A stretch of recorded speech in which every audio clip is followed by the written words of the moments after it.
Don Beto Corleó era conocido por hacer ofertas que no podían rechazar. Pero, ¿te has preguntado alguna vez cuán rico era realmente el padrino?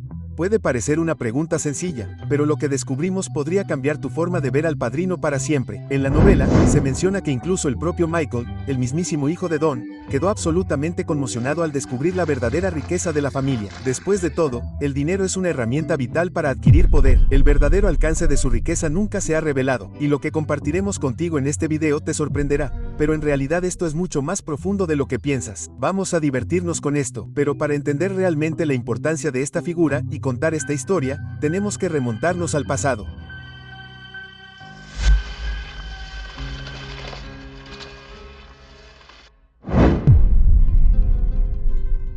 Como sabes, Beto tuvo una vida muy dura y comenzó a trabajar desde muy joven. Habiendo pasado por tanto siendo joven, Beto tuvo una infancia de todo menos normal. Su primer trabajo fue con la familia Abandono, la familia que lo había acogido después de que escapara de Sicilia, y estoy seguro de que recuerdas cómo acabó conociendo a Peter Clemenza, con lo que pronto pasó de ser un honesto dependiente a un delincuente de poca monta. Bueno, en ese momento, empezaron a especializarse en el secuestro de diferentes camiones que transportaban todo tipo de mercancías, pero todo cambió una vez que Beto trató con Don Fenucci. Después de que Beto se deshiciera del antiguo Alba del barrio, la Mano Negra, se labró una gran reputación. Beto se ganó el respeto del barrio, llegando a ser conocido como un hombre respetable, y pronto se le pidió que intercediera en las disputas locales, ganándose la fama de no rechazar nunca a nadie que acudiera a él en busca de ayuda y de ser capaz de razonar con gente irracional. Aunque al principio se había negado a hacerlo por modestia, Beto acabó aceptando regalos de negocios locales y capos de mafias a cambio de asegurarse de que nuestros clientes supieran que estaban a salvo. Empezó con unos pocos cientos a la semana, pero Beto pronto estaba ganando una enorme cantidad de dinero solo aceptando estos supuestos regalos. Beto, Clemenza y Tesio acabaron por hacerse cargo del barrio, tratándolo con mucho más respeto que Fenucci. Y a cambio, ellos estaban atendidos en caso de que necesitaran algo. Junto con sus otras actividades delictivas, esto le abrió una fuente de ingresos completamente nueva. Pero lo que realmente lo cambió todo fue cuando Beto decidió entrar en la industria del aceite de oliva. Ya no iba a ser solo un pequeño jefe de barrio. Iba a convertirse en el padrino. Ahora, con un flujo de ingresos estable y con los beneficios que estaba obteniendo, Don Vito vio la oportunidad de entrar en el negocio del aceite de oliva con su amigo de la infancia, y ahora conciliar, Genco Badando. Fue un periodo decisivo en su vida, ya que tuvo que enfrentarse a personas igual de poderosas. Fue la mayor prueba a la que se enfrentaría hasta el momento y, por lo tanto, daría forma a sus estrategias empresariales en los años venideros. Pero Beto no solo quería competir en la industria del aceite de oliva. No, quería apoderarse de la industria del aceite de oliva, siguiendo el ejemplo del barón del aceite de la época. Era despiadado y estaba decidido a crear un monopolio, así que utilizó todo lo que tenía para deshacerse de su competencia. Por ejemplo, digamos que había un competidor que rechazó la oferta de Don Beto de comprarlos. Bueno, por alguna razón, al día siguiente su almacén pareció arder en llamas o, casualmente, sus camiones nunca llegarían a su destino previsto. Y el aceite de oliva que transportaban acabaría de alguna manera en los lagos. Ya te haces una idea, y como puedes imaginar, las tácticas de Don funcionaron, y pronto tuvo el monopolio de la industria del aceite de oliva, y eso le hizo bastante rico, pero no tanto como su siguiente aventura. De hecho, nadie podría haber predicho lo mucho más rico que se volvería Don.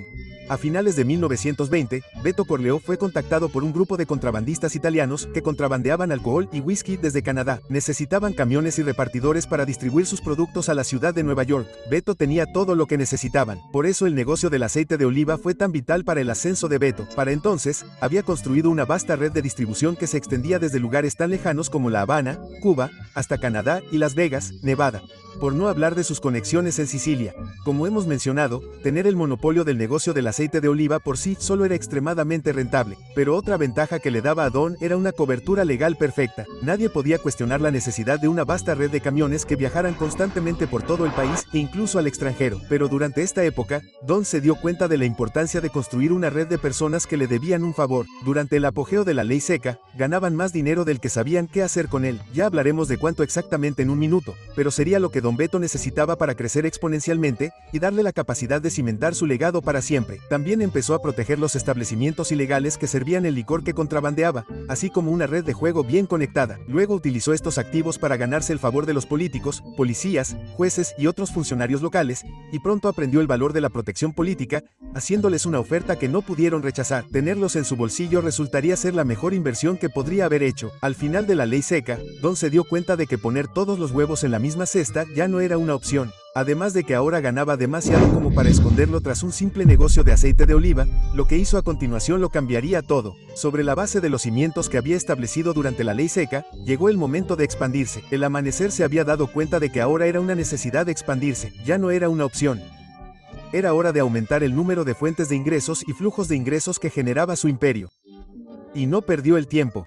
Empezó comprando bienes inmuebles, pequeños negocios y haciendo inversiones en Wall Street, pero a medida que pasaban los años, sus inversiones se volverían cada vez más ambiciosas. En 1945, Beto tenía una vasta cartera inmobiliaria en el centro de Nueva York, así como enormes propiedades inmobiliarias, una empresa de construcción, edificios de oficinas enteros, 2 casas de bolsa de Wall Street, un bufete de abogados, sindicatos de Hollywood, así como inversiones y participaciones en bancos de Long Island. Muchas de estas se establecieron a través de varias fachadas, pero su influencia se extendió por todo el país, comprando estudios cinematográficos de Hollywood, cadenas de cines y compañías musicales, por no hablar de un hotel y complejo turístico en Florida, además de invertir en algunos casinos de Las Vegas. Pero detrás de todas estas fachadas legales, había otras varias empresas ilegales, que giraban principalmente en torno al juego. Sin embargo, también dependían en gran medida del dinero que recibían para su protección y, por supuesto, para otras actividades comunes. Sin embargo, el aspecto legal de su negocio era más que una simple fachada. La mayoría de los demás dons utilizaban algunos negocios legales para ocultar sus actividades reales.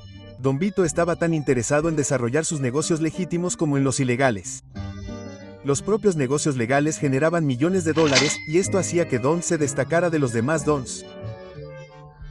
Era un hombre de negocios genial y, combinado con su filosofía empresarial única, nada podía detenerlo.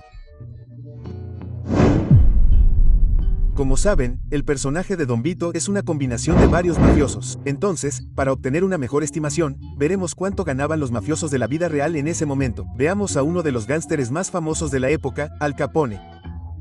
En su apogeo, se estima que Al Capone generaba $100 millones en ingresos al año con sus diversas empresas. Pero digamos que la familia Corleone solo podía generar la mitad de esa cantidad, y considerando que la prohibición duró alrededor de 13 años, desde 1920 hasta 1933. En su apogeo, quizás la época dorada de la mafia, Don Corleone generó alrededor de $650 millones en sus diversos negocios durante la prohibición. Ahora bien, esto no se lo van a creer. Si convertimos esa cifra en dinero actual, equivaldría a la asombrosa cifra de $15.000 millones en ingresos totales. Entonces, digamos que después de todos los gastos, Don solo se queda con el 30% de los beneficios. Eso supone $4.500 millones. Sigue siendo una cantidad increíble. Sin embargo, por desgracia para él esto no duró para siempre, ya que tras el fin de la prohibición, esta cifra habría bajado bastante, lo que también desencadenó la guerra del aceite de oliva y la razón por la que Don empezó a invertir más en el juego. La guerra del aceite de oliva es bastante intensa y, digamos, bastante agitada. No te preocupes, tenemos un video que lo trata, pero mira hasta el final para saber más. En cualquier caso, fue uno de los puntos de inflexión más importantes en el ascenso de Beto y su banda. Fue cuando Beto pasó de ser un capo de la mafia local a erigirse en el padrino, consolidándose como el hombre más poderoso de la ciudad. Pero lo que permitió a la familia Corleone sobrevivir fue el hecho de que Don Vito había gastado toda esa riqueza sabiamente preparándose para este preciso momento. Se aseguró de tener más amigos que enemigos, estableciendo conexiones muy poderosas, haciendo generosas donaciones a algunas personas muy influyentes y haciendo favores que cobraría más adelante. Digamos que el Imperio Corleone fuera una empresa, ¿cuánto valdría? Hay muchas formas de averiguar el valor de una empresa, pero no te aburriremos con todo eso, vamos a simplificarlo lo más posible. Básicamente, así es como se calcula el valor de una empresa. Si multiplicamos la media por 3 y tomamos las ganancias que mencionamos antes, el Imperio Corleone valdría hoy en día unos $14.000 millones.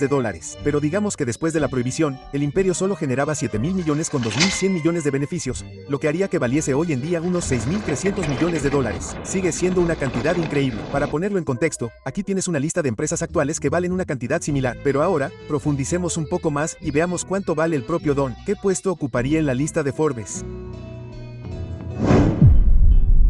Con todos estos factores en mente, podemos obtener una estimación más precisa de cuán realmente rico era Don. Así que en el apogeo del reinado de Don, su patrimonio neto personal habría alcanzado alrededor de $90 millones o alrededor de $2.10 millones en dinero de hoy. Ahora bien, existe la idea errónea de que el patrimonio neto equivale a la cantidad de dinero que alguien tiene en efectivo, y eso simplemente no es cierto. Miremos, por ejemplo, a alguien como Jeff Bezos o incluso a Elon Musk. Aunque puedan tener un patrimonio neto de $219.000 millones y $171.000 millones respectivamente, eso no significa que realmente lo tengan en efectivo simplemente guardado en un banco en algún lugar. La razón por la que valen todos esos miles de millones es por su propiedad y acciones en las empresas que construyeron. Ahora bien, hay varias formas en que los ricos usan esto en su beneficio, pero tendremos que entrar en eso en otro momento. Quería mencionar todo esto para decir que estas cifras a menudo son engañosas y no siempre cuentan la historia completa. Lo interesante es que, incluso con esta extraordinaria cantidad de riqueza, Don Beto podría no estar ni cerca de la riqueza de personas como John D. Rockefeller, Henry Ford o Andrew Carnegie, que tienen un patrimonio de cientos de miles de millones de dólares.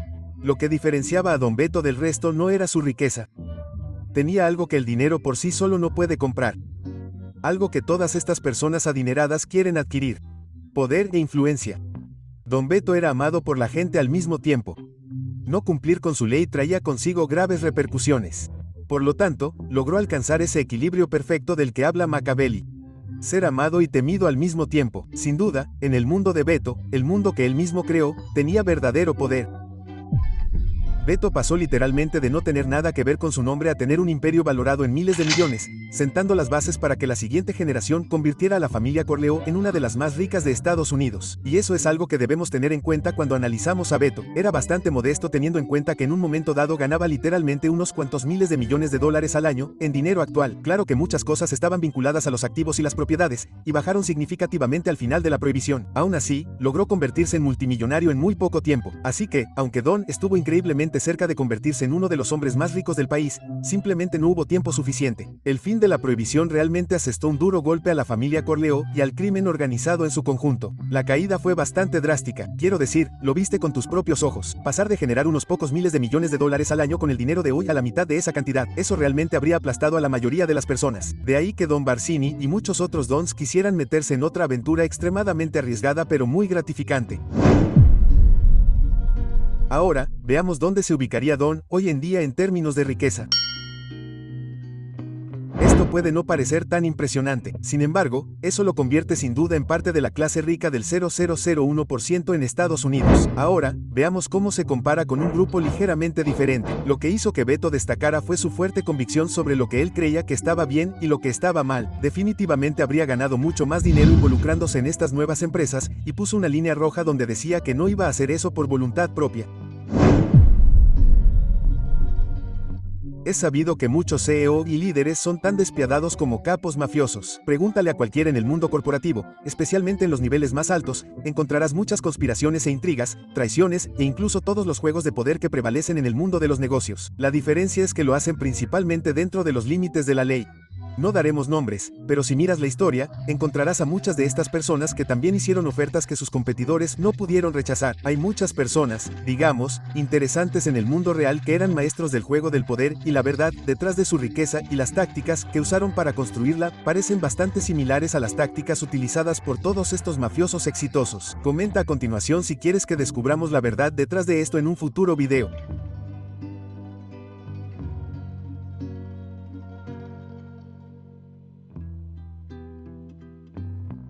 Entonces, analicemos los principios, los movimientos y las lecciones que puedes aplicar a tu propia vida. La cultura al estilo mafioso.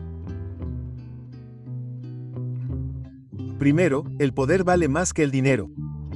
El verdadero poder no proviene del dinero que acumulas, proviene del respeto que impones. Beto entendió algo. La mayoría de mafiosos y hombres de negocios nunca lo hacen. La riqueza es un medio, no un fin. Dinero fácil para otros. Beto buscaba algo más: apalancamiento. Concedía favores como un banquero que emite préstamos con intereses. Y cada deuda era un hilo en su red. Para el mundo exterior, era un simple importador de aceite de oliva. Pero tras bambalinas, era un hombre que podía conseguirte cualquier cosa, resolver cualquier problema y hacer desaparecer cualquier obstáculo por un precio. Y ese precio era la lealtad. Machiavelli advirtió que la generosidad dada por la gloria lleva a la ruina. Pero cuando se usa estratégicamente, gana tanto corazones como poder. La bondad de Beto no era aleatoria, era una herramienta calculada de influencia. Sun Tzu enseñó que todos los planes deben basarse en la ventaja. Beto nunca vio el dinero como un objetivo, era un cebo. La verdadera arma era la obligación. Lección: no te limites a perseguir dólares. Usa tus recursos para crear reputación, influencia y lealtad. Ahí es donde reside el verdadero poder. Después de todo, ¿qué es realmente el dinero sin una herramienta para influir en los demás? No, en serio, piénsalo y comenta. 2. Hazte necesario. El príncipe sabio se encargará de ser estimado como indispensable. Machiavelli diserta sobre Livy. Un hombre que no puede ser eliminado es un hombre que no puede ser ignorado. Don Beto no solo construyó un negocio, construyó un ecosistema. Todos los políticos, todos los dueños de tiendas, todas las familias del barrio lo necesitaban. Si no recibían su protección, se beneficiaban de sus conexiones. Se convirtió en la arteria central de su mundo. Si lo cortabas, el sistema se desangraba. Tanto si lo amabas como si lo temías, no tenías más opción que confiar en él. La dependencia es poder. Cuando las personas confían en ti para sobrevivir, protegerse o obtener ganancias, se convierten en tu escudo. Esto es algo que defienden las 48 leyes del poder, más concretamente la Ley 11. Beto no acumuló riqueza por sí misma. La utilizó para atar a otros a él y asegurarse de que, sin él, no pudieran funcionar. Lección. El poder no proviene del control. Proviene de la indispensabilidad. Integrate tan profundamente en el sistema que no puedan eliminarte sin romperlo todo. Construye en silencio, ataca estratégicamente. Deja que tus planes sean oscuros e impenetrables como la noche. Y cuando te muevas, cae como un rayo. Sun Tzu, el arte de la guerra. El león no anuncia su caza, y Beto tampoco. No se movía haciendo ruido, se movía en las sombras. Mientras que otros dons hacían alarde de trajes, coches y caos, Beto se movía como un maestro del ajedrez, un paso calculado cada vez. Cuando atacaba, no era emocional. Era inevitable. No necesitaba ladrar amenazas. Su silencio era la amenaza. Los fuchi del mundo gritaban su poder en las calles. Beto susurró en las salas de juntas, en las cocinas traseras y en los pasillos oscuros, y así fue como ganó. Escucha, mantente callado, muévete con inteligencia, deja que los resultados hablen más fuerte de lo que el ruido podría hacerlo. 4. Juega siempre a largo plazo. El príncipe debe considerar el futuro y hacer preparativos con antelación para que, cuando llegue la oportunidad, esté listo. Niccolò Machiavelli, el príncipe. Podría haber obtenido ganancias a corto plazo, podría haberse metido en el negocio de los narcóticos como Barsini, pero no lo hizo, no porque le faltara ambición, sino porque sabía lo que vendría después. No solo vio el trato, vio el legado. Utilizó el aceite de oliva para construir infraestructuras, utilizó la prohibición para generar riqueza, utilizó las relaciones para generar protección, y utilizó a sus hijos para construir una dinastía. Machiavelli escribió que para gobernar bien, debes establecer un control a largo plazo y preparar a tus sucesores. Sun Tzu advirtió contra la urgencia temeraria, favoreciendo la preparación deliberada y el momento preciso. Esta es la esencia de la Ley 29 de las 48 leyes del poder. Planifica hasta el final. Green enseña que los jugadores poderosos imaginan los resultados con todo detalle, teniendo en cuenta cada giro, sacrificio y riesgo. Beto nunca se apresuró a emprender aventuras, anticipó futuras amenazas, rivales, fuerzas del orden, traiciones, y luego construyó en torno a ellas. La infraestructura que construyó durante la prohibición no era solo para el contrabando, se convirtió en el sistema de distribución de su imperio, y cuando terminó la prohibición, no entró en pánico, dio un giro.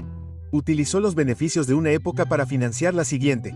Plantó semillas en Hollywood, Wall Street y Las Vegas, no porque fueran ostentosas, sino porque eran puestos estratégicos para el futuro de su linaje. No solo generó riqueza, generó resiliencia. Y cuando llegó el momento, no le dio a Michael un negocio, le dio un reino. Lección: juegan damas, la mayoría. Beto jugó al ajedrez generacional. Piensa bien, muévete despacio, gana siempre. 5. Sé temido, pero nunca odiado. Es mucho más seguro ser temido que amado, pero un príncipe debe evitar ser odiado. Machiavelli, el príncipe. Capítulo 17. Ayudó a la hija del panadero. Pagó las facturas del hospital, paseó por el barrio en paz. Pero cuando se enfadaba, no había segundas oportunidades, ni arrebatos, solo silencio seguido de acción. Beto no era un tirano. Era respetado y temido, pero nunca odiado. ¿Por qué? Porque era comedido, quirúrgico, y eso es exactamente lo que Niccolò Machiavelli aconsejó en el capítulo 17 de El Príncipe. Machiavelli escribe: es mucho más seguro ser temido que amado si uno debe elegir. Pero no se detiene ahí. Advierte: nunca seas odiado. El miedo trae control. El odio engendra venganza. Un príncipe debe inspirar miedo de tal manera que si no gana el amor, evite el odio. Beto aplicó esto a la perfección. Nunca castigó por placer. Su ira era rara, precisa y siempre justificable. La gente no le guardaba rencor, respetaban el límite. Y Machiavelli lo lleva más allá. Las heridas deben infligirse todas a la vez para que al ser menos probadas ofendan menos. En otras palabras, no prolongues la crueldad, termínala rápido, sigue adelante. Beto nunca humilló, no robó a los pobres, nunca tocó a las mujeres, siguió la regla de la moderación, y por eso, incluso aquellos que le temían seguían admirándolo. Sun Tzu llama a esto variación en las tácticas. Piedad cuando se espera crueldad y precisión donde reina el caos. Beto dominaba ambas. Machiavelli dijo, es mejor ser temido que amado. Pero Beto era ambas cosas. Lección, la crueldad no consiste en ser cruel. Se trata de ser calculador, muestra amabilidad cuando sea posible, aplica consecuencias cuando sea necesario. 6. Controla la percepción, aduéñate de la narrativa. Todos ven lo que aparenta ser. Pocos experimentan lo que realmente eres. Machiavelli El Príncipe capítulo 18 El poder no es solo lo que haces, es lo que la gente cree que eres capaz de hacer. Beto rara vez alzaba la voz. No lo necesitaba, su nombre tenía peso, su historia viajó más rápido que él. La gente susurraba historias sobre su juicio, sus favores y su venganza. Incluso cuando envejeció y dio un paso atrás, su aura permaneció intocable. Eso no es reputación, eso es mito. Machiavelli instaba a los gobernantes a controlar las apariencias con sumo cuidado. Deja que la gente vea lo que fortalece tu imagen y oculta lo que la debilita. Sun Tzu enseñaba que los mejores generales ganan sin luchar porque la duda, el miedo y la leyenda ganan la guerra antes de que empiece. Beto no necesitaba violencia para gobernar, su silencio, su mirada, su presencia, eso era suficiente. Lección, tu imagen es un arma. Créala con cuidado. Deja que tu reputación entre en la sala antes que tú. ¿Qué hizo grande a Beto? Beto Corleone no era el hombre más rico de América, pero sí uno de los más poderosos. ¿Por qué? Porque seguía un código. Mantenía la calma en el caos. Daba más de lo que recibía, y cuando llegaba el momento, actuaba con fría claridad y serena determinación. Era un estratega, un protector, un rey en el exilio. Y, sobre todo, un hombre que se ganó cada gramo de poder que tenía. Puede que no vivas en el mundo de Beto, pero si estudias sus movimientos con atención, puede que aprendas a conquistar el tuyo. Eso es lo que nos cautiva tanto con este personaje. Aunque es ficticio, representa algo increíblemente real. Ahora, veamos cómo se compara Don con algunos de los jefes más poderosos de la vida real. Como sabes, fue una mezcla de varios gánsteres de la vida real. Empecemos con Carlo Gambino, también siciliano que emigró a Estados Unidos a pesar de una carrera de más de 50 años en la mafia. Logró evitar la cárcel en gran medida, cumpliendo solo una condena de 22 meses por un cargo de evasión de impuestos. Dirigió la Comisión de la Mafia estadounidense desde 1959 hasta su muerte en 1976. En la década de 1960, tenía más de 500 soldados y el negocio familiar facturaba $500 millones al año. Y, al igual que Beto, murió de un infarto. Llegaba a $400 millones. Pasemos a Joe Proface, el fundador de una de las 5 familias criminales de Nueva York. Al igual que Beto, utilizó su negocio legítimo de aceite de oliva como tapadera para sus actividades delictivas. Cuando la demanda de aceite de oliva aumentó tras la Segunda Guerra Mundial, la empresa importadora Mamame Mia le dio dinero en efectivo además de su negocio ilícito. Se convirtió en el rey del aceite de oliva y su fortuna era de 1.5 millones antes de su muerte en 1962, lo que equivale a unos 2.100 millones en 2022. Por último, pero no por ello menos importante, tenemos al famoso jefe de la mafia, Frank Costello, quizás la mayor inspiración detrás del personaje de Beto. Al igual que Beto, Costello tenía una personalidad y un carisma muy intrigantes.